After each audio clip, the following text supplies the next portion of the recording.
बच्चों, happy mathematics to you all. Chapter जो कर रहे हैं वो है ट्रिग्नोमेट्री। एक्सरसाइज सॉल्व कर रहे हैं 8.2।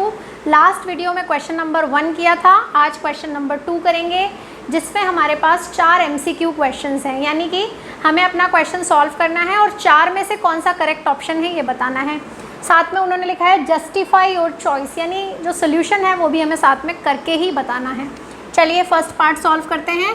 क्वेश्चन है 2 10 30 अपॉन 1 + 10 स्क्वायर 30। अब वो पूछ रहे हैं कि इसको जब हम सिंप्लीफाई करेंगे तो इसका आंसर किसके इक्वल आएगा, sin 60 के इक्वल, cos 60, tan 60 या sin 30। चलिए वैल्यूज़ डाल के चेक करते हैं। tan 30 की काफ़ी सिंपल वैल्यू होती है, आपको पता है 1/√3। तो ऊपर tan 30 में 1/√3 और नीचे भी 1/√3 और साथ में उसका स्क्वायर करना है। तो न्यूमरेटर में ये बन गया 2/√3 और डिनोमिनेटर में हो गया 1 प्लस स्क्वायर किया 1/3। तो अब मैं इसे ऐसे लिख लेती हूँ 2/√3, फिर ये जो अपॉन है इसको डिवीजन करके लिखा और ये चीज़ जो है इसका एलसीएम लिया 3, तो ये न्यूमरेटर बन जाएगा 3 + 1। तो अब मेरे पास है 2/√3 डिवीजन साइन 4/3।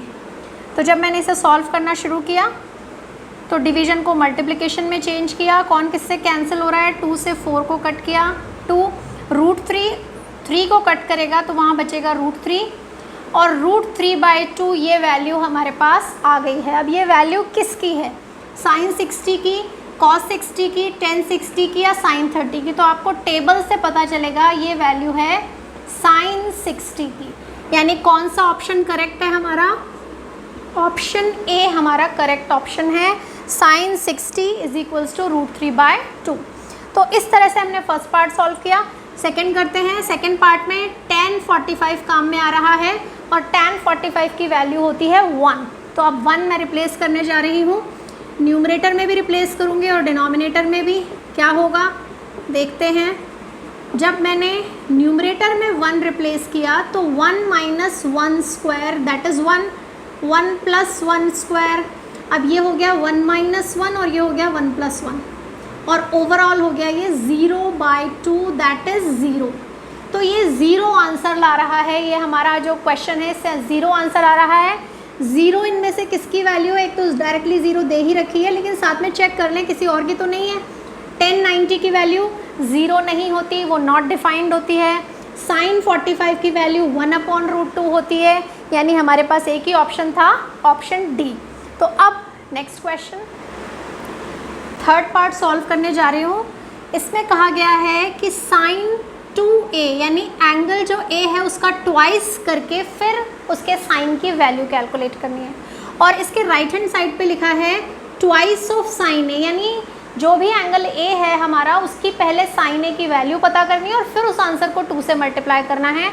और ये दोनों आंसर सेम है किस एंगल के लिए, इसके लिए, इसके लिए, इसके लिए, इसके लिए। तो हमारे पास कोई चॉइस नहीं है, मैं 1/1 एंगल डाल के इनको चेक करना पड़ेगा कि ये किसके लिए ट्रू आ रहा है। तो सबसे पहले मैंने शुरुआत की ऑप्शन ए के लिए। तो व्हेन a = 0, ज़रा चेक करते हैं लेफ्ट हैंड साइड क्या बनेगी। लेफ्ट हैंड साइड है sin 2a that means sign twice of 0। अब ट्वाइस ऑफ 0 का मतलब तो 0 ही हो गया और sin 0 की वैल्यू होती है 0। तो लेफ्ट हैंड साइड का आंसर है हमारा 0। अब हम राइट हैंड साइड चेक करते हैं। तो राइट हैंड साइड पे हमारे पास जो वैल्यू है वो है 2 sin a, यानी कि 2 sin 0, यानी 2 × sin 0 की वैल्यू जो कि 0 होती है। यानी लेफ्ट हैंड साइड और राइट हैंड साइड पहले ही ऑप्शन में हमें सेम मिल गया, यानी 0 को ये सेटिस्फाई करता है, यानी यही हमारा आंसर है। क्या आया हमारे पास, LHS = RHS फॉर a = 0। तो कौन सा ऑप्शन करेक्ट है, ऑप्शन ए करेक्ट है। अगर ऑप्शन ए करेक्ट नहीं निकलता तो मैं ऑप्शन बी भी चेक करती, 30 के लिए भी चेक करती, देख उसमें इक्वल आता कि नहीं।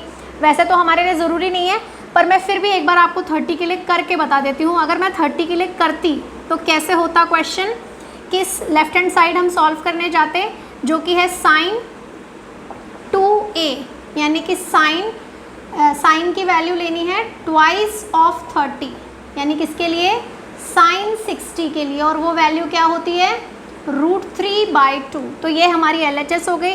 अब हम RHS कैलकुलेट करने जाते, जो कि आती है हमारे पास 2 sin A, यानी कि 2 sin 30। अब sin 30 की वैल्यू होती है हमारे पास 1/2, और ये दोनों आंसर को सॉल्व करने पे 1 आता, यानी हमारा LHS और RHS सेम नहीं आया, तो ये हमारा आंसर नहीं है।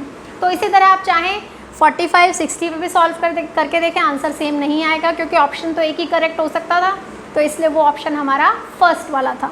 तो ये था, हमें आगे करने की ज़रूरत नहीं थी, तो मैंने सिर्फ आपको समझाने के लिए कर दिया है। अदरवाइज़ हमारे पास जैसे ही आंसर आ जाए हमें आगे के पार्ट सॉल्व करने की ज़रूरत नहीं होती। अब हम आते हैं 4th पार्ट पे, लास्ट पार्ट पे। ये क्या कह रहा है, क्वेश्चन है बिल्कुल वैसा ही है जैसा मैंने फर्स्ट पार्ट सॉल्व किया था, बस फर्स्ट पार्ट पे यहाँ बीच में प्लस का साइन था और इस पार्ट में यहाँ पे माइनस का साइन है। वैल्यूज़ रिप्लेस करना शुरू करते हैं।